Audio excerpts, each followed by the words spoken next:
மீனா, அங்கே என்ன பண்ணிட்டு இருக்க? இங்கே கொஞ்சம் வாமா. சொல்லுங்க அத்தை. இல்லைம்மா, நாளைக்கு என் தம்பியும் தம்பி பொண்டாட்டியும் ஊர்லேருந்து பத்திரிக்கை வைக்கிறதுக்கு இங்கே வராங்க. வீடெல்லாம் சுத்தம் பண்ணலாம் பார்த்தா நீ பாட்டுக்கு உனக்கு என்னன்னு போய் உட்காந்துக்கிட்ட. எனக்கு தெரியாது அத்தை, என்ன பண்ணணும்னு சொல்லுங்க, நான் செஞ்சிடறேன். இங்கே பாருமா, முதல்ல ஒட்டடை அடித்து வீட்டை தொடச்சி எடுத்துரு. அடுத்து கிச்சனில் நல்லா சுத்தமாக வச்சுக்க. பெட்ஷீட் அங்கே பின்னாடி பக்கம் போட்டிருக்கேன், அது கையில் துவைச்சிரு. மிஷினில் துவைக்காத, அழுக்கே போகாது.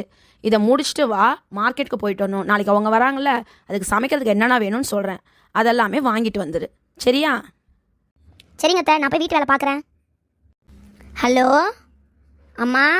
பாரு, மாமியார் வேலை சொல்லுதுன்னு இதை அதையும் இழுத்து போட்டு நீ செஞ்சிட்டு இருக்காத. நாத்தனாக்காரி ஒருத்தி இருக்காள, அவள் செய்யட்டும். வேலை செய்கிறதுக்கு ஒன்றும் நான் அவனை கட்டி கொடுக்கல, புரியுதா? புரிஞ்சு நடந்துக்க. மகாராணி மாதிரி வாழு.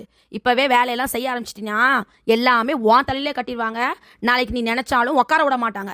பார்த்து நின்றுடி. மறுபடியும் நான் ஃபோன் போடுறேன்.